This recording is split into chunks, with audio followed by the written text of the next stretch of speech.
profundamente de los comités y de los importantes capítulos que hay pues para avanzar en el sector eléctrico. Dos imágenes en la portada. Un tranvía eléctrico en Medellín eh, corriendo por la avenida La Playa, que desafortunadamente después sería tapada y ya se ve es una calle, no se ve la quebradita que pasaba por ahí. Inclusive algunas de las centrales hidroeléctricas que empezaron a alimentar el transporte eléctrico en Medellín aprovechaban agua de esta quebrada. Ahí está pues el tranvía en los años 20 circulando por la ciudad. Y abajo las pruebas que se hicieron a un bus eléctrico articulado en la ciudad de Medellín, de que vamos a comentar también en la presentación. Estas imágenes del pasado tienen como objetivo pues animar a los estudiantes, tanto yo sé que el público, sobre todo estudiantes de pregrado y posgrado, que están intentando hacer proyectos o trabajos de grado en torno a la movilidad eléctrica.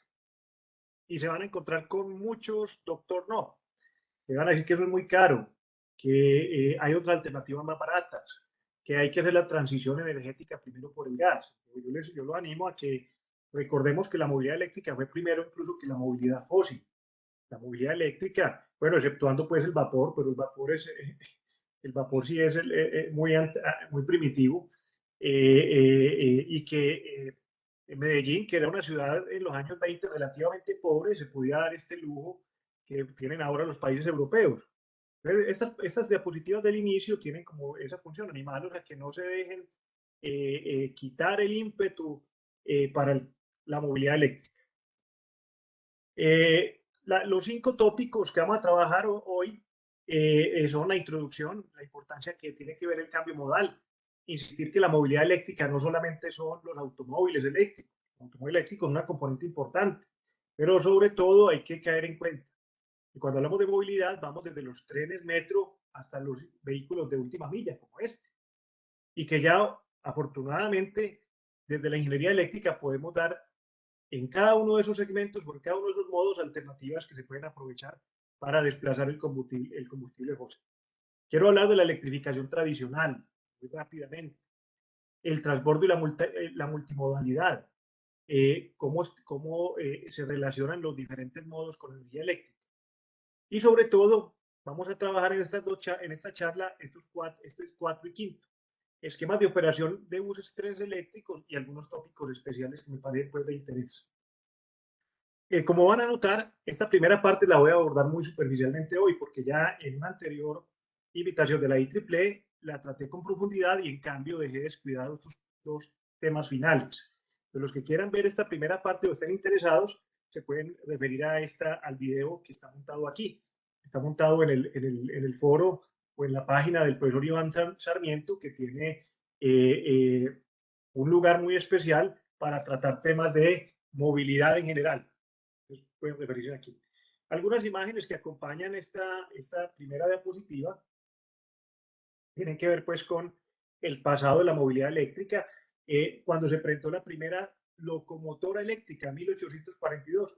Está más o menos muerto Bolívar hace no más de dos décadas y ya se presentaba el primer tren eléctrico parte del ingeniero Robert Davison, que cogió una de las primeras maquinitas de conmutador y la pegó a una batería. El primer tren eléctrico fue un tren a batería. Recuerden que ya en 1800 había baterías disponibles de Volta y este señor se considera pues por los británicos el papá de la electrificación.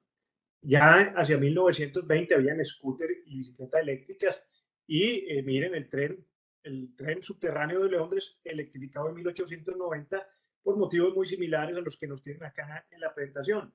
La nueva ola de la electrificación, como entonces, tiene que ver mucho con limpiar el aire. En esa época, limpiar el aire de los túneles subterráneos de Londres. Y aquí un segmento muy curioso, el segmento del paqueteo, que tuvo su auge y su apogeo a principios del siglo XX y que hoy en día está dando pasos muy importantes, sobre todo en Medellín, con los camiones eléctricos que están ofreciendo, que ya ofrecen empresas de renting y que están siendo aprovechados por muchas empresas. El segmento de paqueteo se veía lejos para la movilidad eléctrica y sin embargo, no solo renting, sino también Coca-Cola y otras empresas están sacándole provecho a este segmento en particular.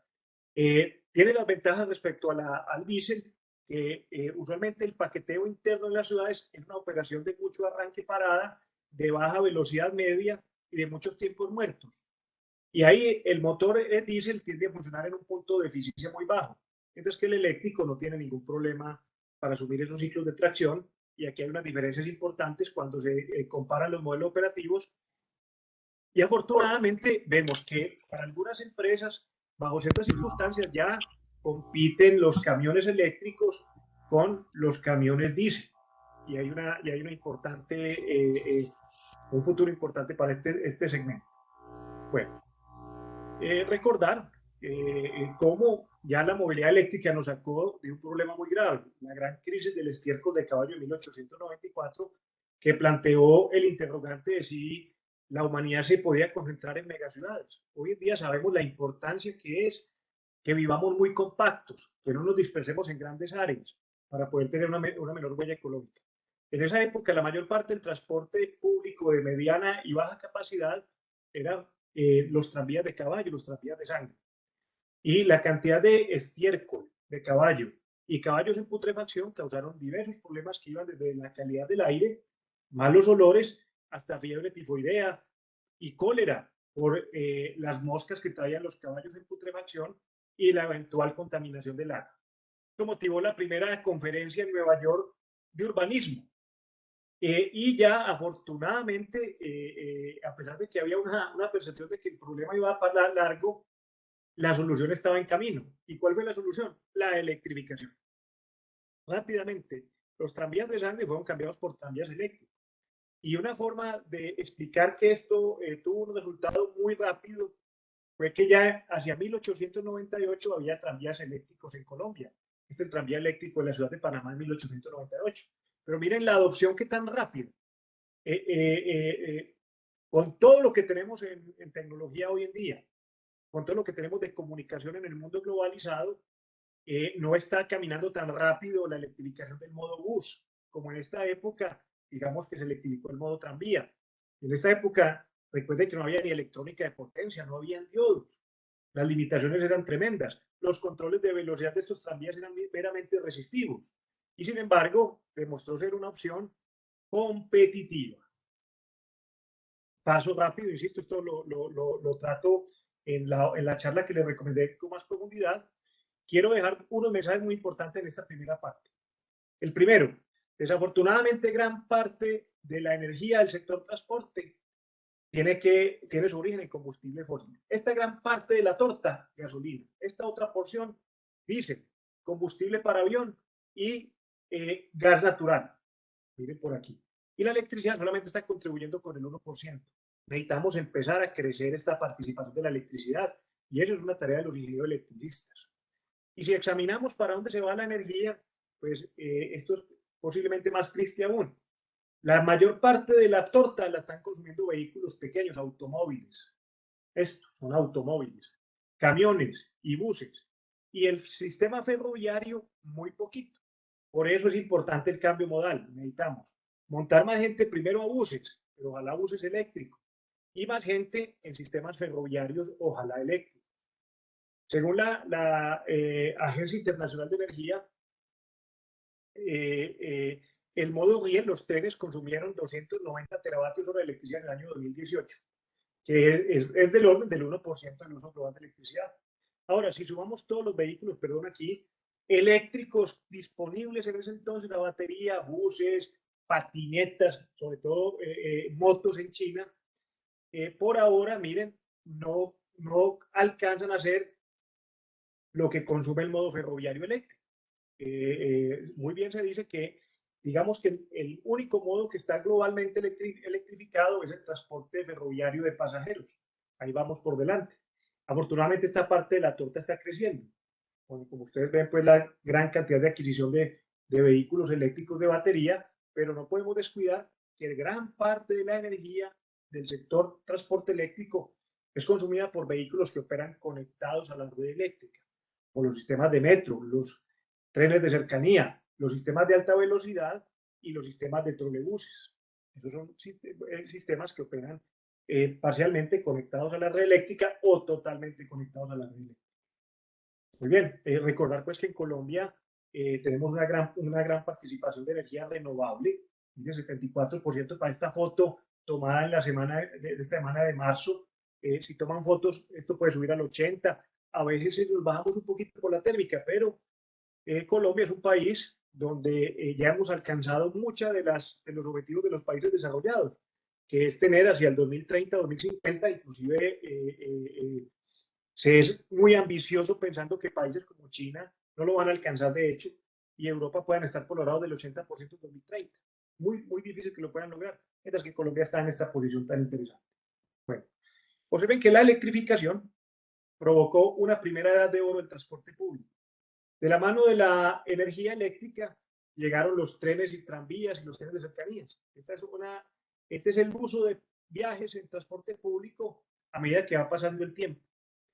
Tuvo su pico en la Segunda Guerra Mundial, cuando fue necesario bajar a la gente de los vehículos para ahorrar gasolina, y miren que muchas de las estrategias que se plantearon en su momento hoy se están viendo. El famoso car sharing, compartir el vehículo. El famoso cuide el petróleo, porque si usted maneja solo, maneja con Hitler. En este caso, si usted maneja solo, usted maneja con el cambio climático y maneja con la contaminación de las ciudades. Entonces, muchas de las fuerzas que impulsaron a que el transporte público tuviera su pico antes de la Segunda Guerra Mundial, la estamos viendo ahora, y es muy posible que volvamos a tener otra edad de oro de transporte público. Desafortunadamente, después de la guerra, cayó el uso del transporte público y también nos deselectrificamos. Sobre todo, muchos de los países de Occidente, como Colombia, desmontamos toda nuestra red de tranvías, trolebuses, y en Estados Unidos inclusive desmontaron muchos trenes de cercanías eléctricos. Este fenómeno no se vio así en Asia, ni tampoco en gran parte de Europa del Este, que conservó muchos de los sistemas eléctricos. Bueno, la electrificación tradicional. Como comenté, el modo ferroviario tiene un peso gigantesco. Aquí están los mapas de los ferrocarriles del mundo. Las líneas tristes, como deprimentes de color gris, como estas, son ferrocarriles no electrificados. Fíjate que Estados Unidos tiene una red muy importante de ferrocarriles de carga, pero desafortunadamente se quedó atrás en la electrificación. Colombia, vea, todo el potencial para que ustedes como estudiantes desarrollen trabajos de grados en que despeguemos. Tenemos que parecernos a esto. Europa está trenificado y electrificado. Los colores bonitos corresponden a líneas ferroviarias electrificadas. Y observen cómo en pocos años hasta África ha empezado a electrificar sus sistemas de transporte. Con excepción de este azul oscuro que se ve predominante en el sur de Gran Bretaña, todos los otros colores, naranjado, púrpura, amarillo, son uso de catenarias. En las catenarias, en Colombia tenemos muy buen conocimiento de ellas porque somos expertos en sistemas de distribución aéreos. Y aquí yo veo que ustedes pueden, o todos podemos, hacer que la industria eléctrica colombiana rápidamente adopte este tipo de tecnologías tan importantes para el transporte ferroviario. Observen que ya el transiberiano está electrificado, o sea que ya es posible ir desde España hasta China en tren eléctrico. Y miren los brincos que ha dado Asia. Mire Asia cómo avanza tremendamente hacia la electrificación, y la India. Y eso desafortunadamente no se ve ni en Norteamérica, y en Colombia hay un campo muy importante para trabajar.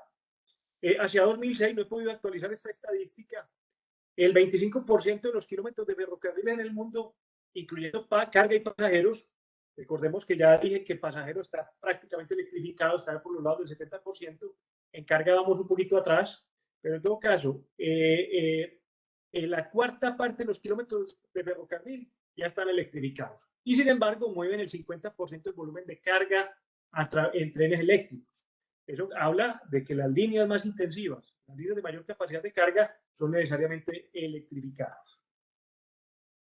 Bueno, miren la forma en que en unos pocos años, 2006-2010, China va agregando y electrificando rápidamente sus líneas. Miren el tercer riel. Aquí está el túnel que conecta la isla de Inglaterra con Europa continental, electrificado con catenaria. Aquí el tercer riel no salió en la foto, la diapositiva del tercer riel se perdió, pero no hay problema. Y miren aquí todo lo que hay por hacer. Como nota importante para los estudiantes que están escuchándonos desde Bogotá, me preocupa mucho, por ejemplo, que la selección de la electrificación del metro de Bogotá se va a hacer con tercer riel a 750 voltios. Yo prefiero que suban el voltaje de metro. 350 voltios es un voltaje muy de tranvía. Y que pasen a catenaria. Usualmente por el problema de los aislamientos y de seguridad, el tercer riel está limitado hasta los 1200 voltios, a pesar de que algunos ferrocarriles en China ya incorporaron tercer riel de 1500 voltios. Sería muy importante elevar la tensión del metro de Bogotá para que quede al menos como Medellín, no porque sea un factor de competencia cuál tiene más voltaje, sino que tener una mayor tensión permite fácilmente la expansión de la capacidad de transporte de pasajeros. En Medellín, el hecho de tener 1500 voltios facilitó mucho que el duplicar la flota, pasar de unos iniciales 40 trenes que se adquirieron, pues, que estaban disponibles en 1995, a los trenes incorporados hace unos 5 años, hace unos 3 que empezaron a incorporar hace unos 5 años, donde se duplicó la flota. El hecho de tener 1500 voltios ayudó a que no hubiera que añadirse ninguna subestación de tracción adicional, que no hubiera que cambiarse los cables. Eso es muy importante a la hora de escoger la tensión. Al igual que en potencia, la tensión está asociada con la capacidad de transporte. En este caso, no de electrones o de energía en electrones, sino en capacidad de transporte de pasajeros por motivos muy similares. Entonces, uno de los problemas interesantes para los estudiantes de posgrado y pregrado es apoyar la selección de los niveles de tensión de los sistemas a trabajar en Colombia. Mirar cómo se van a electrificar los ferrocarriles de carga. Eso lo vamos a comentar pues en una de las sesiones más adelante.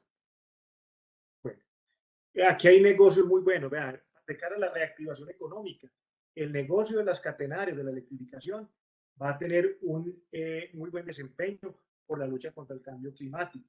Entonces, los estudiantes que deseen estudiar y aprender en esto, seguramente van a tener posibilidades de pasantías muy buenas para ir a trabajar en donde por ahora está electrificando a alta velocidad, en Asia, en Europa, y traer esa experiencia y conocimiento a Colombia que no podemos quedarnos atrás.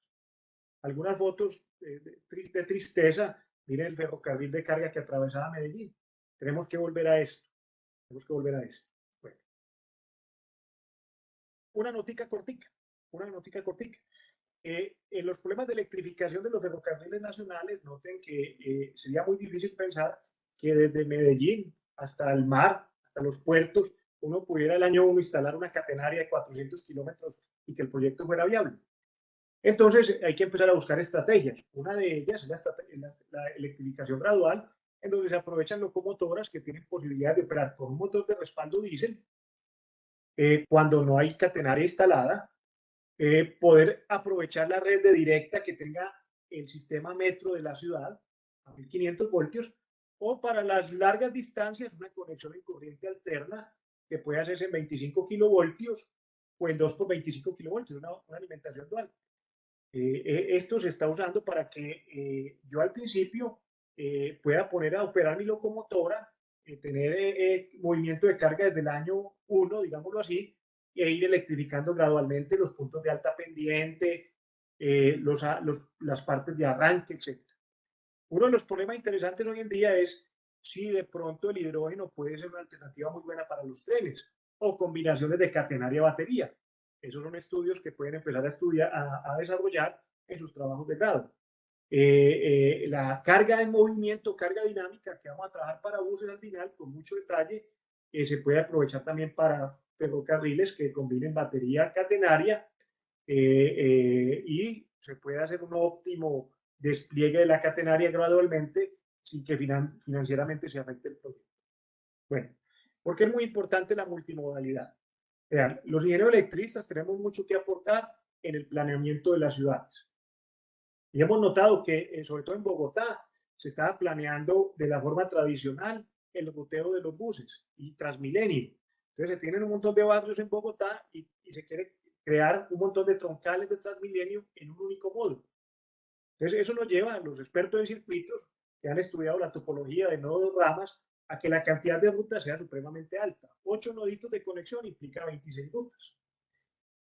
Una revolución del transporte de carga aéreo de tipo logístico, el famoso Hub and Spoke, que es una revolución de tipo organizacional, permitió decir, vea, en vez de hacer que los aviones estén conectándose entre Seattle, Seattle por este lado, ¿no? Por este lado, Seattle con Atlanta, Atlanta con California, con San Francisco, San Francisco con San Diego. Vamos a hacer unos hubs, unos aeropuertos más grandes donde estos, digamos, nodos satélites puedan traer los pasajeros. Y hacemos una conexión muy poderosa entre hubs para luego distribuir.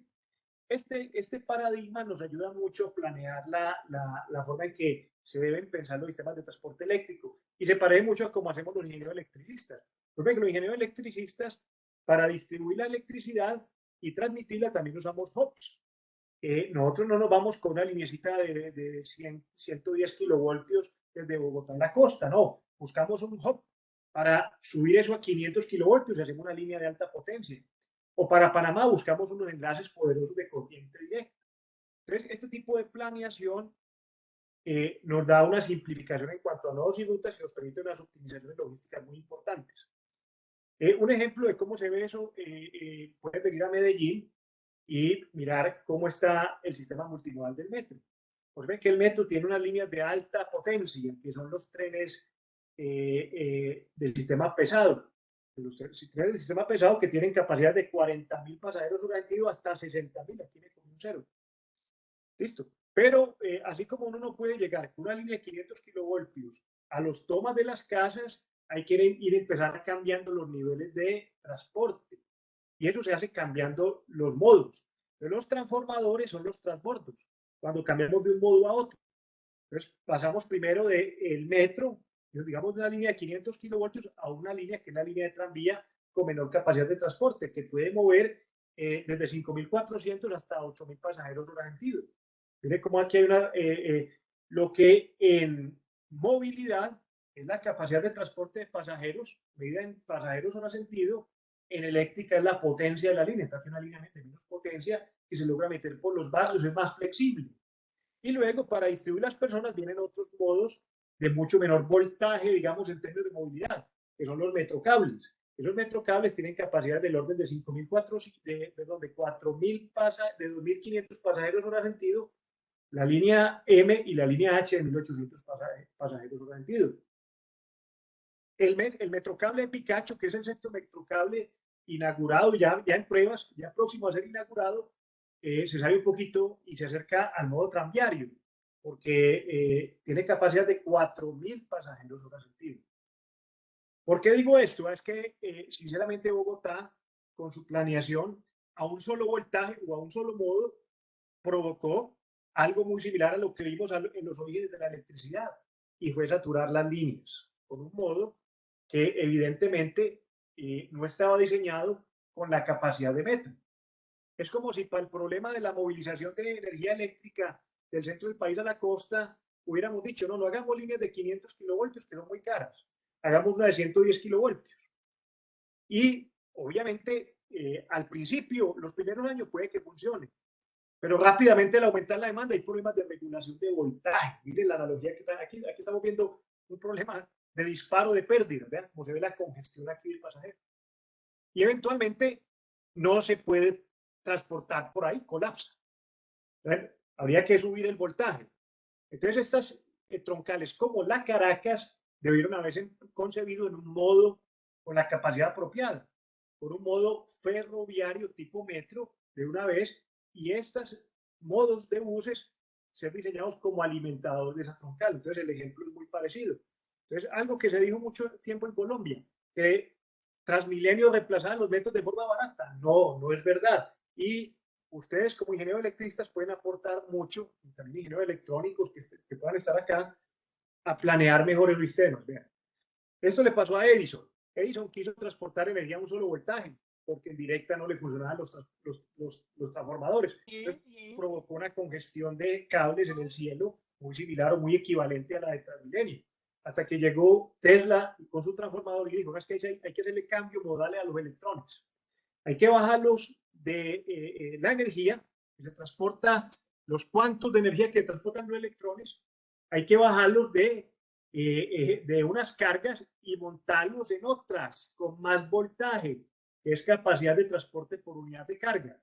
Y entonces así se pueden hacer unos planeamientos óptimos y aquí, por ejemplo, falta un transbordo de un modo de menor capacidad a un modo de mayor capacidad. ¿Qué le tocó a Bogotá? Pues le tocó a Bogotá, le va a tocar hacer sobre la Caracas un sistema metro. Eso es equivalente a hacer una línea, ojalá las de 110 kilovoltios se puedan potenciar a 500, ¿no? Ahí toca cambiar todo, les toca cambiar todo con todo lo que va a haber Bogotá en problemas de cambio de entonces, ojo con esto que ahí se puede aportar mucho en movilidad eléctrica. Y lógicamente, hombre, la electricidad marca la diferencia. Cuando usted reúne gente y motores, tiene que asegurar que los motores sean cero emisiones. Eso es fundamental. Y solo la energía eléctrica ofrece esa virtud. También dirán que uses neumáticos, que usted los cargue con aire a presión. Sí, pero eso no funciona, pues. No funciona, la solución ya está probada. Entonces, es muy importante que haya, que vamos a la electrificación. Rápidamente, insisto, qué pena con ustedes pasar tan rápido por estas diapositivas, inclusive no lo estoy haciendo y de pronto me quedo sin tiempo para la parte que pensé, pero ya hoy en día es muy importante ver el efecto de los motores en los microambientes cercanos a las estaciones. Notar, como podrán examinar cuando lean las diapositivas, que sí marca la diferencia en los modos eléctricos. Más limpios del país son los que son cero emisiones. Los más contaminantes son los que son a combustible fósil. Pasemos rápido por aquí, una comparación de la calidad del aire en el sistema de transporte predominantemente eléctrico de Medellín y el sistema predominantemente diésel de Bogotá. Bueno, y muchos de lo descifran a uno. Es que en la transición energética hay que usar primero el gas. No, señores. El transporte público masivo, la electricidad tiene que entrar ya. El gas natural jugó una mala pasada en la transición energética. Se creía que era muy limpio, pero cuando se investigó todo el metano que se fuga, desde que se explota, sobre todo por fracking, el gas se encuentra, se transporta por las tuberías y se consumen. Todas esas moleculitas de metano que se logran escapar contribuyen, dependiendo del panorama de si es largo plazo o corto plazo en términos de cambio climático, entre 30 y 80 veces más que el carbono equivalente.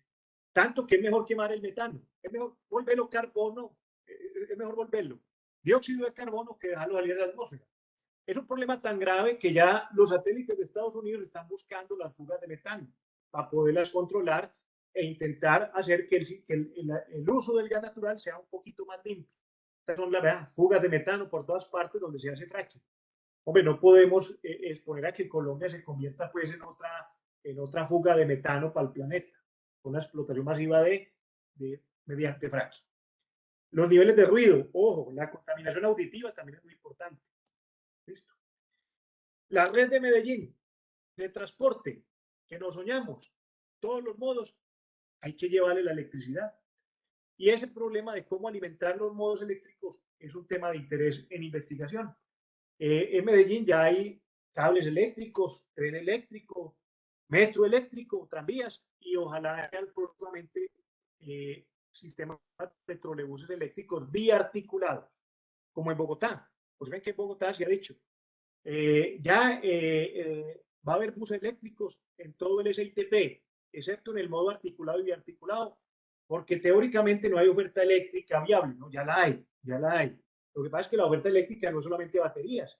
Esto es un trolebús que tiene baterías y catenaria y sobre el cual yo me voy a concentrar mucho, porque hay una enorme oportunidad en los sistemas de buses de Colombia y para la ingeniería y para la industria de aprovechar la electrificación en este nicho.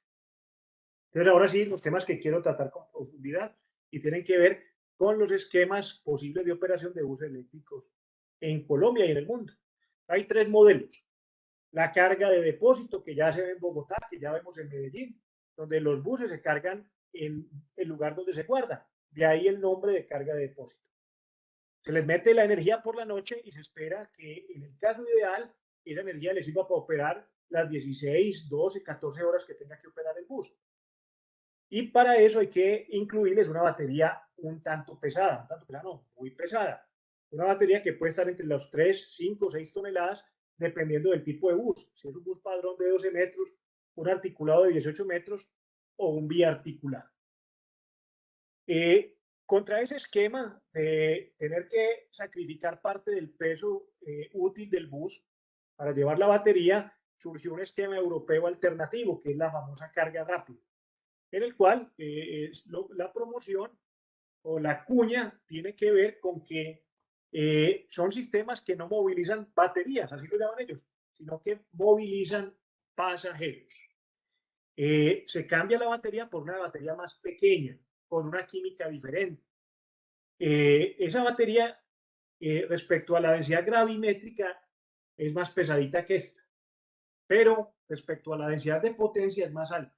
Ahorita vamos a comentar qué significa eso tan raro. ¿No? Ya entendieron. A mí me tomó mucho trabajo. Ahorita les puedo ayudar a los que no, que lo entiendan. Y entonces esa batería se deja cargar muy rápidamente. Entonces el bus se carga por la noche en depósito, un poquito menos de energía. A estos buses, si es un bus de 12 metros, se le meten de 300 a 400 kilovatios hora para poder operar 300 kilómetros. A este solamente le meten 80 kilovatios hora, pero el bus es recargado cada vez que hay una oportunidad de cargar. De ahí el nombre de carga de oportunidad. Sin embargo, la química de estas baterías de depósito no sirve para este proceso porque se destruiría. Hay que buscar un tipo de batería diferente. El depósito, lo usual es ver baterías de litio hierro fosfato, o lo que resumen en inglés como LFP. Y el litio titanato, titanato de litio, LTO, por eso las diferencias de batería. Y hay un esquema que me gusta muchísimo a mí, que generalmente es omitido en la mayor parte de conferencias. La mayor parte de conferencias se centran en esto. La carga dinámica es una combinación del antiguo modo trolebús con uso de baterías que pueden ser o baterías de litio titanato o baterías de litio hierro fosfato según sea la necesidad. Entonces aquí comparemos las tres químicas. Litio hierro fosfato, la que tienen los buses que están operando en Bogotá y en Medellín. Tiene una ventaja, que es la más barata de todas y que tiene una densidad gravimétrica de energía mejor que la de litio titanato.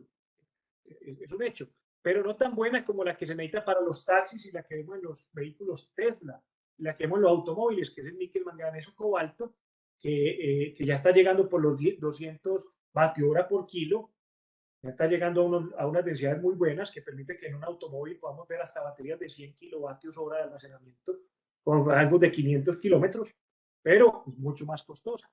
Entonces, para transporte público, un bus hecho con NMC para Latinoamérica no resultaría muy viable.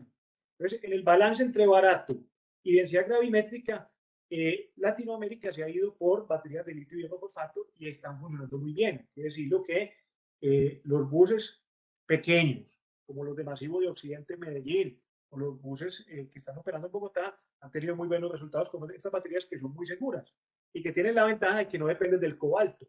Sobre el cobalto hay muchos cuestionamientos éticos de la forma en que se explota en África. Bueno, y observen lo siguiente. Respecto a la potencia, las tasas de carga, las baterías de litio titanato pueden soportar ratas de carga y descarga en promedio de 7, algunas de 10. ¿Eso qué quiere decir? Que si la batería la tengo especificada con una energía de 10 kilovatios hora, yo me puedo ir hasta 100 kilovatios. Eso es muy bueno para hacer una carga de 20-30 segundos, listo, a pesar de que sea un poquitico más pesada que la batería de litio hierro fosfato. Y además esos golpes de energético no le duelen tanto. Esos golpes energéticos no duelen tanto porque la batería de litio titanato tiene una vida del orden de 15.000 ciclos de carga y descarga, mientras que las de litio hierro fosfato y níquel manganeso cobalto están por los del lado de 3.000. Entonces, de ahí que el sistema de carga de oportunidad tenga que usar una batería de litio titanato. Generalmente, para cargar las baterías de litio hierro fosfato, si no queremos envenenarla mucho, hay que trabajar a una tasa de carga de 1. O sea, si la batería es de 10 kilovatios, la tengo que cargar a 10, perdón, de 10 kilovatios hora de energía, la tengo que cargar a 10 kilovatios de potencia. Las de NMC se dejan cargar un poquito más rápido, se dejan cargar a 2,5 en promedio. Bueno, la carga de depósito tiene una ventaja que se ha comentado mucho en la medida en que aprovecha la hora de la noche donde no hay mucha demanda del sistema eléctrico de potencia. Esto que están viendo aquí es la demanda del metro de Medellín, de una subestación de alimentación, la subestación de alimentación Zamora. Observen que el transporte eléctrico es una carga altamente fluctuante. Yo no he visto una curva así de brusca, sino en soldadores de arco. Y aún así los soldadores les falta la inercia y les falta la reversibilidad. Noten que la movilidad es una carga que tiene unos problemas o unas características muy distintas a las cargas usuales, comerciales, residenciales e industriales. Porque primero, es altamente fluctuante. Segundo, es inercial. Tercero, es no lineal. Y cuarto, es reversible y cada vez más reversible. ¿Y eso qué significa? Que nos puede invertir el flujo de potencia, vuelve energía a la fuente cuando está haciendo frenados regenerativos. Eso es muy difícil de verlo, eso no se ve en las cargas tradicionales. Se está viendo un poco más ahora que hay generación distribuida y que hay posibilidad de tener fuentes de potencia en algunos puntos, poniendo flujos bidireccionales en el sistema. Pero eso que vemos hoy en día en las redes normales, como algo novedoso, es algo es el pan de cada día desde inicios del siglo XX en los sistemas de transporte público con electricidad. Tanto que las redes de alimentación en corriente directa, las subestaciones de tracción, tienen reglamentos diferentes a los normales de distribución de electricidad. Si en distribución nos preocupamos por mantener unos límites de entre más 10% y menos 10% en los niveles de tensión, ahí tenemos que alcahuetear más. Tenemos que permitir que el voltaje fluctúe hasta más 20% y menos 30%. Miren que operan a condiciones distintas por las características.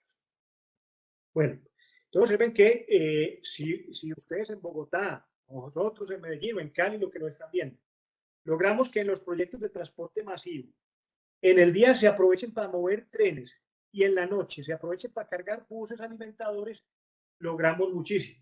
Es una forma muy buena de optimizar las redes. Es una de las ventajas de los sistemas de carga de depósito. Pero porque hay mucha capacidad instalada para el día. Si no es así, es muy posible que lo que instalemos para alimentar los buses en la noche nos quede ocioso en el día para alimentar cargas. Voy a traer una comparación respecto a los buses de depósito que ya estamos viendo y que ya hicimos pruebas en Medellín, comparando buses articulados. Aquí estoy comparando el bus de gas natural de Metroplus, articulado 18 metros, el bus eléctrico que está operando en Metroplus, de baterías de litio y fosfato, modo carga de depósito, y el bus diésel de Transmilenio con los promedios reportados pues, por estos documentos, pueden entrar y revisarlos. Y a corte de hoy, observen lo siguiente, el bus de gas natural es supremamente ineficiente. La eficiencia de la rueda puede ser menor al 20%. Inclusive, si usted cogiera esta energía que se está gastando en gas natural en esos buses y se gastara en una central térmica de ciclo combinado a baja altitud y no en Bogotá a 2.600 metros, en Medellín a 1.500 metros, se puede alimentar dos buses eléctricos con eficiencias de cercanas al 60%. Es muy importante esa señal técnica. Y obviamente, ya lo he comentado muchas veces, la diferencia de eficiencia respecto a diésel. En buses, similar a los camiones de paqueteo, el régimen de arranque, parada, frenado, implica que se sacan márgenes muy interesantes entre los combustibles fósiles y los eléctricos, gracias pues a las características de tracción de los vehículos. Y en términos de costo de energía, es mucho más barato mover un bus eléctrico, vean. Casi que el 40% que mover un bus de gas. Y miren esto. Desafortunadamente, gas y diésel se están pareciendo mucho. La idea es que gas estuviera por los lados del 50% de diésel. Eso no está pasando pues en las pruebas reales. En la operación real no está pasando. Bueno, ya comenté los costos. Bueno, y respecto a gases de efecto invernadero, ¿por qué la electrificación es tan importante para el cambio climático ya con números reales? Entonces, observen una cosa, esta es la emisión de gases de efecto invernadero en kilogramos de CO2 equivalente por kilómetro de cada bus en las tres tecnologías de buses articulados que ya operan en los sistemas de BRT en Colombia. Observen que el gas está, contrario a lo que se ha promocionado, emitiendo más en términos de cambio climático que los de diésel. ¿Y por qué al eléctrico lo penalicé? Pues el eléctrico es cero desde el bus. Este poquito que tiene el eléctrico es teniendo en cuenta toda la red de distribución. Estos señores, si son desde el bus, si resumamos el efecto de las fugas de metano al gas, esto se trepa muchísimo más.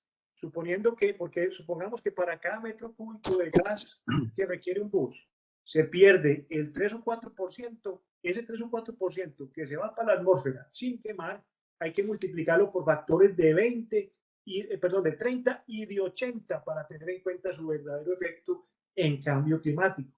De ahí la grave preocupación con el metano. El gas es mejor no moverlo mucho. Rapidito volverlo electricidad y transportarlo en electrones, transportarlo en forma de energía eléctrica para los buses inclusive. Mucho mejor que buscar pues quemar el gas en los buses. Una pregunta muy recurrente es, pues que las baterías también las construyen en China y los chinos tienen una red todavía muy sucia, están bregando a descarbonizar, pero que no han podido. Yo soy positivo de que la van a descarbonizar, pero inclusive con los factores de emisión que se obtienen de la literatura, teniendo en cuenta que para una batería de 440 kilovatios hora, que tiene el bus articulado eléctrico, se requiere más o menos 70 toneladas de CO2 equivalente, pues lo recuperamos en menos de 30.000 kilómetros. En menos de un año, ya el bus es carbono neutro, siendo pues la batería. Si logramos pues, ponerle un poquito de operación en catenaria, que ya vamos a estudiar, pues mejoran aún las proyecciones. Bueno, carga de oportunidad. Entonces, como les dije, la filosofía es que sea una batería más pequeña, del orden de 80 kilovatios hora, sabiendo pues que si el bus necesita 300 kilovatios hora para operar, va a recibir carguitas parciales de forma que el estado de carga, que es esta curva que ven en verde, se vaya recuperando a medida que llegue a una paradita. Tan, golpe energético, golpe energético, golpe energético. Hay cargadores que pueden alcanzar hasta los 600 kilovatios. Uno usual es 450 kilovatios. A mí me parece un poquito desafortunado este sistema en el sentido de que el bus carga 450 kilovatios durante 20, 30 segundos. Entonces calculen los kilovatios hora cuántos son. Van a ver que es del orden de 2, 3 kilovatios hora. Entonces eso le da para moverse 1 o 2 kilómetros nomás. Y lo más triste aún, que como el bus se desconecta y arranca, el solo delta de energía cinética se come más o menos el 40% de eso. Si arrancara conectado, podría extender mucho más el uso de las baterías. Bueno, ¿eso qué implica? Esas altas potencias instaladas para poder mantener una flota de buses de carga de oportunidad provoca una sobreinstalación en potencia.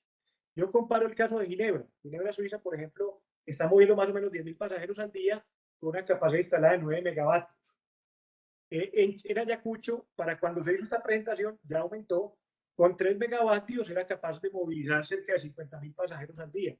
¿Por qué? Gracias a que se hacía una alimentación vía catenaria continua. Entonces, este tipo de tecnologías que se ven muy bonitas porque nos las venden en el sentido de que vean, no necesita cables, la implicación es que nos pega muy duro en la capacidad instalada de red de media tensión y nos sube enormemente los costos. Además, a este cargador hay que llevar una red de media tensión también subterránea. Todo esto es plata. Entonces, ojo con esto, que la electrificación requiere pues una racionalidad. Miren aquí, para cada cargador rápido hay que hacer su implementación de la red de media tensión y con eso tenemos pues, problemas de una sobreinstalación. Con estos 9 con 18 megavatios podríamos movilizar mucho más gente en otro esquema de carga. Hay cargadores muy rápidos de 600 kilovatios, demasiado altos. 400 kilovatios, hay otros. Esta es la carga flash, carga rápida y cargas de depósitos lentos para cargar la batería pues en la noche. Noten que el cargador más rápido inclusive necesita almacenamiento en el sitio. ¿Para qué? Para que esa demanda tan alta que provoca cambios de voltaje malos para la calidad de la potencia no se vea del lado de la red. Entonces, la red carga lentamente este dispositivo de almacenamiento que puede ser un supercapacitor o una batería de litio titanato y cuando el bus llega, esta delta de potencia aparente lo asume este almacenamiento. Entonces el almacenamiento hay que ponerlo en el bus y hay que ponerlo en la estación y eso sube los costos tremendamente de implementación. Entonces, pensando en la realidad colombiana, yo creo que es más importante poder electrificar con modos más tradicionales. Y este es el esquema que me gusta a mí, que combina la tradicional catenaria del modo trolebús con un sistema de almacenamiento de energía que hace que no haya que instalar la catenaria por todas partes. Inclusive se pueden hacer cargas rápidas. Vea, este es un prototipo para una carga de 150 kilovatios con el bus parado. Con el bus parado, estos prototipos de polacos han llegado hasta 150 kilovatios.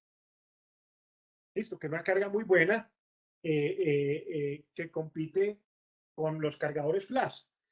En movimiento pueden llegar hasta 450 kilovatios con las nuevas tecnologías de captación. Imagínense, 450 en movimiento. El movimiento ayuda a que en el cable no haya un punto caliente, sino que se vaya distribuyendo. Este sistema es muy bueno porque un transportador no tiene que parar el bus para cargar la batería y sigue generando ingresos. Y eso es muy importante para la sostenibilidad económica del sistema. Es un ejemplo de operación de carga dinámica. Aquí viene el bus operando con la batería. El conductor oprime un botón, aquí hay unas guías, el bus se conecta y observen que arranca conectado a la red, lo que es muy bueno para la batería, y al mismo tiempo que va nuevamente recargando la batería, va sacando la tracción para los motores. En este otro artículo, esta otra referencia, nos muestran un cargador puntual que podían usar los vehículos alimentadores cuando están parados esperando la gente. Bueno, aquí hay un ejemplo de los BRT China. China ha seguido esta filosofía que nosotros hemos defendido desde hace más de 12 años, la combinación entre modos conectados a la red y baterías. Vean, ahí se desconecta el bus y queda operando en batería. En los sistemas más intensivos de Beijing, Shanghai, Boadan y Jinan, ciudades chinas, los BRT o los Transmilenios han ido por la carga en movimiento. En Colombia, para ciudades como Manizales y Medellín, el uso de buses en alta pendiente es muy importante. ¿Verdad? En lugar de subir baterías pesadas, subiríamos baterías más livianas. Y a través de la catenaria aprovechamos frenado regenerativo, no solamente para cargar la batería, que a veces no está siempre receptiva. Cuando el bus sale totalmente cargado, la batería no puede recibir energía de carga. En cambio, con la catenaria siempre hay una opción, o de cargar la batería o de pasársela al bus que está subiendo. Entonces se puede hacer una muy buena gestión de energía regenerativa. Quito, nuestro vecino en Ecuador, ya aprovecha un sistema de BRT con catenaria, no con batería, sino con diésel. Este sistema data de 1995 y ya los buses cumplieron más de 20 años, lo que demuestra pues la larga vida de los sistemas eléctricos. Lo que he comentado, miren, esto, si no me creen a mí, créanle a los alemanes, miren que el sistema de carga nocturna implica una capacidad muy importante para que en 3 horas le entreguemos todos los paqueticos de energía que necesita el bus para las 18 horas de operación.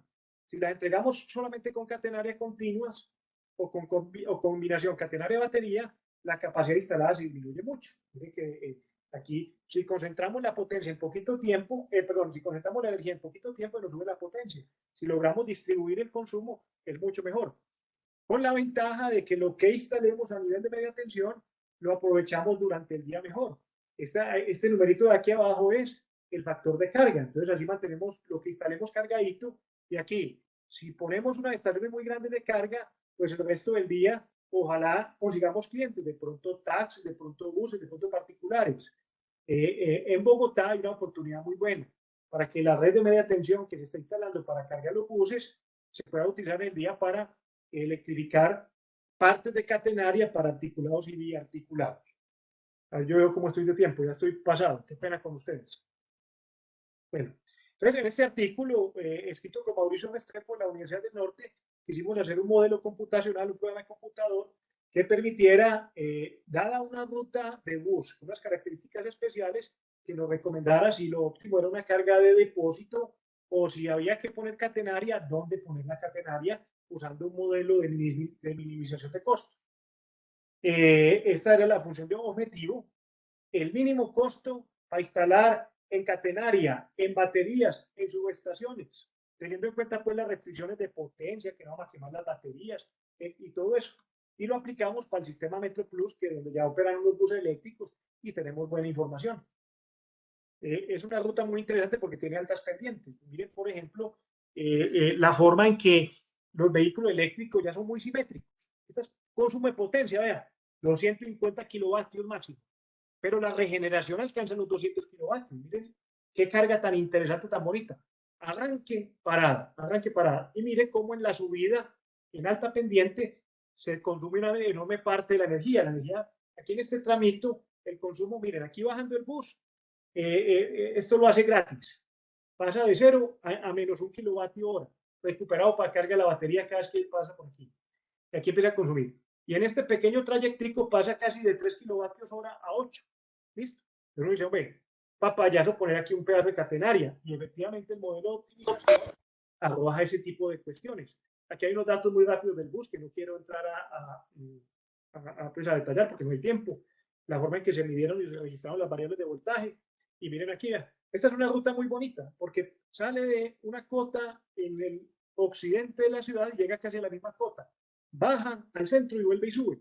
Entonces, desde el punto de vista de energía, es un caso muy bueno de estudio, pues como un benchmark para uso eléctrico. Miren cómo aquí el bus va haciendo regeneración, va recuperando energía en las subidas y en las bajadas. Ustedes pueden examinar con detalle. Nuevamente, aquí está pegado esto. Mire cómo el bus, después de 13 kilovatios hora, vuelve y recupera en las bajaditas parte de la energía consumida. Entonces se ponen unos parámetros, unos escenarios de costo de catenaria. Si logramos poner mano de obra local, muy barata. Si tenemos que traer suizos, muy caro. Si logramos que hagamos accesorios en Colombia, barata. Si tenemos que importar todo, pues se nos va costando. Lo mismo que la subestación de tracción. Si logramos generar empleito local, barata. Si todo lo compramos por fuera, se sube. Lo mismo que la batería. Bueno, la batería hay que traerla de China. Aquí están los datos. Los costos de carga en depósito aquí. La potencia de carga dinámica de los escenarios. Se cobra el modelo y efectivamente nos dicen los escenarios. Puede usted poner catenaria por aquí, etcétera, etcétera. Así se vería. Esta es una foto del trolebús de Quito. Muy fácil. Y mire que se aprovechan los postes de alumbrado público para poner la catenaria. ¿Listo? Un resultado muy interesante, contrario a lo que yo creía, no hay que electrificar tanto. La combinación batería-catenaria permite, y el modelo de optimización permite que la electrificación hoy en día esté por los lados del 20%, lo que puede que nos abra posibilidades con la gente pues que le gusta, le choca tanto poner la catenaria. Es una pena que por aspectos de paisaje se subordinen aspectos más importantes como el cambio climático y la calidad del aire. Además, miren que los arbolitos pueden ayudar a esconder la catenaria. Ustedes pueden examinar pues los resultados. Miren que esto parece como una distribución normal, lo que habla pues de que el experimento estuvo relativamente bien diseñado y bueno, ustedes los examinan con más detalle. En total, pues como balance podemos operar en lugar de una batería de unas 5 toneladas, una batería donde nos podemos ahorrar al menos 2 toneladas de peso, incluso más. El modelo arrojó que inclusive podemos operar con 3 toneladas menos. Y eso, para moverla a 250 kilómetros diarios, es una ahorro en plata, en energía y en desgaste de la vía. Bueno, así se ve, por ejemplo, un BRT electrificado en Venezuela. Desafortunadamente, el régimen pues, de Maduro hizo quebrar esto. El alumbrado público integrado. Algunas tecnologías pues, que muestran que ya hoy en día estos captadores son capaces de manejar hasta 600 amperios para poder hacer tramos cortitos de carga de la batería. Listo, imágenes de cómo quedaría eso. Transmilenio. Otro nicho que ustedes seguramente van a explorar son los camiones a batería que pueden hacer carga dinámica como estos de Siemens, con un pantógrafo un poquito distinto, pero que puede aprovechar en las autopistas 4G, así como en los tópicos especiales. Hacer un llamado nuevamente, vea, lo que se instale para mover los trenes y trolebuses en la noche puede aprovechar para la carga de buses alimentadores más pequeños, que uno entiende pues que no serían una catenaria, taxis y vehículos. Y como último tópico, abusando de ustedes 10 minuticos, la oportunidad de hacer gestión de la energía regenerativa. Este casito de estudio es muy bonito, es en Medellín, cuando empezó a operar el tranvía de Ayacucho. El tranvía de Ayacucho es posiblemente la línea de tranvía con mayor pendiente del mundo. Tiene una pendiente del 4,5%. Entonces, por eso requirió llanta neumática. Hay rutas con más pendiente, pero son funiculares, jaladas por cable. Listo. Por eso tiene llanta neumática. O sea, esta es una especie de trolebús que opera pues con catenaria. Es una combinación entre tranvía y bus. Y resultó que una de las subestaciones de tracción no pudo entrar a operar a tiempo. Entonces empezó a operar para poder prestar el servicio con 2 subestaciones de tracción, lo que obligó a operar con un poquito menos de vehículos. Sin embargo, viendo los resultados buenos de consumo de energía, se quiso explorar e insertar más vehículos. El metro consultó con la universidad la posibilidad de operar con más vehículos y se tuvo que simular por computador con un programa que llamado Pentagon PowerNet del metro con los ingenieros de ellos y simulamos 7 vehículos y 12 vehículos. En hora pico 12 vehículos, en hora valle 7 vehículos. Y el programa empezó a arrojar una cosa toda sospechosa, toda rara. Mayor potencia en las horas valle. Nosotros nos rascábamos la cabeza, se dañó el programa. Vamos a tener que demandar a esos alemanes que hicieron, se equivocaron. Porque en las horas pico hay menos demanda. Entonces hicimos la curva de duración. O sea, organizamos de mayor a menor valores de potencia y encontramos este comportamiento rarísimo y seguíamos cogiéndonos la cabeza. Encontramos que en promedio sí se consumía más energía en las horas pico, pero los picos de voltaje, los picos de corriente, o sea, a los rectificadores les dolía más las horas valle que las horas pico, o sea, operar con menos vehículos. Los valores más altos de potencia de corta duración estaban en 7 vehículos, en cambio en 12 vehículos había un aplanamiento de la curva de demanda.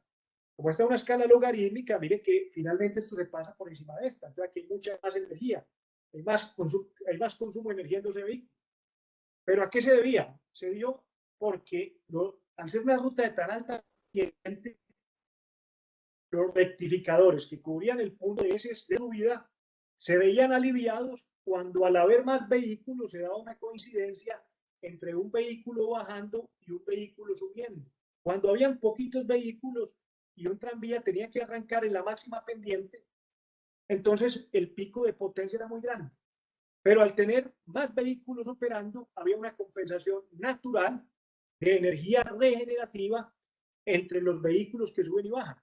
Y como tal, ya automáticamente se regulaba y se mochaba los valores de tipo impulsivo que le duelen tanto a los rectificadores. Entonces, ¿verdad qué buena decisión se tomó? No, tranquilos, pongan más vehículos, que para un vehículo que va a arrancar es muy bueno tener un vehículo compensando bajando. Como tienen máquinas de imán permanente, motores derecho al eje, cada vez es más posible obtener regeneración de alta eficiencia en este tipo de vehículos. Y eso se vio en el tranvía de Ayacucho. Entonces, eso nos llevó a una idea. Hombre, caer en cuenta que la regenerativa es una energía que se parece a la reactiva, en el sentido de que es una energía que se almacena temporalmente en una forma de energía, en el caso de la regenerativa en forma de campo eléctrico y campo magnético, en el caso de la regenerativa en forma de energía cinética e incluso energía potencial cuando el vehículo sube y baja, y luego es reconvertida en electricidad. Entonces, es sujeta a que le hagamos un estudio similar a la gestión de reactiva. Entonces, así como hay una compensación, haciéndole una campaña pues a los congresos de la IEEE. Yo soy fanático de los congresos, ojalá me gustaría participar en todos y mando artículos cada vez que puedo, este lo mandamos nosotros, declarando pues que hemos encontrado esa, por lo menos, teoría pedagógica bonita. Así como se preocupa uno por compensar reactiva en los sistemas de alterna, en los sistemas que involucran cargas inerciales, es muy bueno compensar regenerativa. Y una coincidencia muy bonita, así como el consumo de energía reactiva por parte de cargas inductivas se compensan con capacitores, los supercapacitores en este caso sirven de compensadores de energía regenerativa. Entonces, cuando un vehículo está frenando y está devolviendo energía y se suben los voltajes, muy similar a cuando una carga empieza a inyectar reactiva a la red, listo, aquí hay una posibilidad de almacenar regenerativa. Y cuando haya un defecto, porque hay muchos vehículos arrancando, entonces este señor se encarga de aportar con efectos muy similares a lo que ocurre cuando yo logro gestionar la reactiva. Y es que disminuyo la capacidad instalada para una misma cantidad de trenes. Logro mejorar los perfiles de voltaje, que eso es bueno. Entonces el paralelo es muy bonito. E inclusive propusimos un triángulo de potencia regenerativo, que ustedes pueden examinar porque se me acabó el tiempo. no va a dejar tiempo para preguntas, qué pena con ustedes. No, si hay un poquito de tiempo. En el metro, entonces, se encontró el punto más débil en voltaje y se encontró que la estación Niquía era perfecta para instalar un compensador de regenerativa. Y se puso, ahí está, pues, los supercapacitores. Esto es muy similar a lo que se busca hoy en sistemas de potencia con máquinas sincrónicas virtuales, que le ayuden a dar inercia a la energía solar y a la eólica que carecen de ella. Simplemente que aquí la energía cinética es la energía almacenada en los supercapacitores, un medio de C por B cuadrado. Es muy bonito. En vez de ser un medio de J por omega al cuadrado, la supercapacitancia ayuda a dar eso. Entonces, para no echar mucha carreta, miren cómo estas son medidas reales en el metro de Medellín, como cuando se caía mucho el voltaje, nosotros inyectábamos regenerativa para que no cayera tanto, y cuando se subía por aquí por niveles peligrosos, nosotros absorbíamos regenerativa, similar a como un STATCOM hace lo propio con energía reactiva. Está el equipo operando, miren. Creo que si pueden escuchar el audio, si no, pues ahí se escucha el convertidor operando, los trenes arrancando, y aquí está cargando el capacitor, aprovechando el frenado de un tren, y ahorita cuando un tren arranque va a aprovecharse el frenado del tren. Listo. Así se ve, pues, así se veía el voltaje en el metro antes de instalar el equipo, y así vean motiladito quedó después de instalado el equipo. Desde el centro de control del metro se veía así la operación. En este momento no está operativo porque tuvo una falla y por la pandemia se atrasó muchísimo la reparación. No hemos podido, pues, ya llegaron los IGBT, pero no hemos podido acabar de hacer la reparación.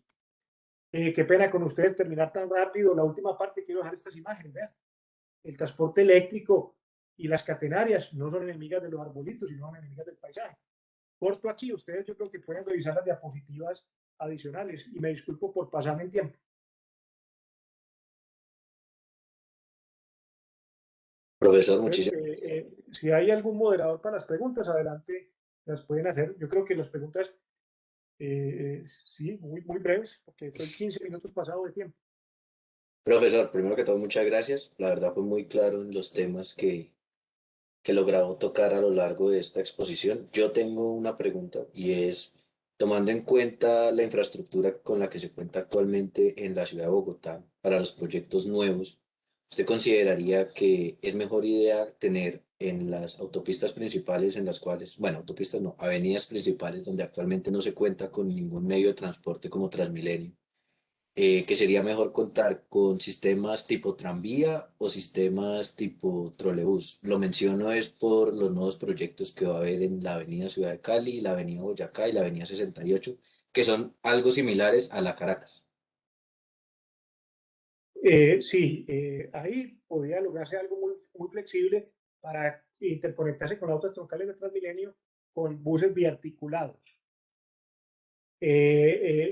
A mí me gusta mucho lo ferroviario, pues, y preferiría riel, pero hay otros parámetros que tienen que ver con la compatibilidad del sistema y la filosofía donde algunos buses del sistema Transmilenio tienen que pasar a otras troncales.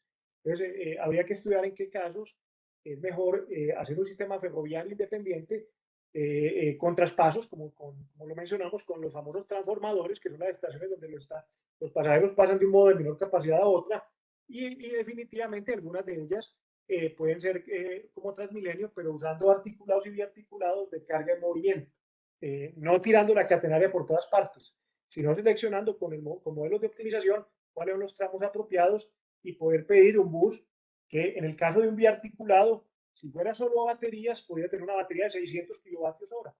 En este esquema puede ser solamente de 200 kilovatios hora, y eso implica un peso muerto menor, implica quitarnos mucha parte del riesgo de la inversión que está en la batería a un riesgo mucho más certero, que es la catenaria. Y algo que no mencioné, la electrificación así es, contrario a la creencia popular, mucho más económica que las electrificaciones tradicionales, y mucho más económica. Ojo, cuando se estudia el costo total de propiedad del bus, es más económico el bus eléctrico que las alternativas de gas y de diésel. Muchas gracias por la pregunta, muy interesante. Les recordamos, si alguien tiene alguna otra pregunta, la puede hacer en el chat. Profe, y si se intentara, por decirlo de alguna manera, reciclar la infraestructura que actualmente hay en el sistema Transmilenio, se adaptaría mejor a un sistema de tranvía o de trolley, tomando en cuenta que ya hay una infraestructura de Petróleo. pasajeros existente. Sí, la idea mía es que sin parar Transmilenio se vaya electrificando gradualmente. Se van poniendo los postes por la noche, con mucho, o en el día incluso, y se va teniendo la catenaria en las paradas nocturnas. Eso se puede perfectamente hacer. Eso en Europa es muy común que las rutas de buses se electrifiquen. En China, Beijing electrificó el BRT. ¿Cómo lo electrificaban? Electrificó 3 líneas de BRT, 3 líneas tipo Transmilenio. La electrificaban en la noche. Esa es una de las ventajas de este método, que permite aprovecharlo construido en Barranquilla. En Barranquilla noten que el aire acondicionado es muy importante.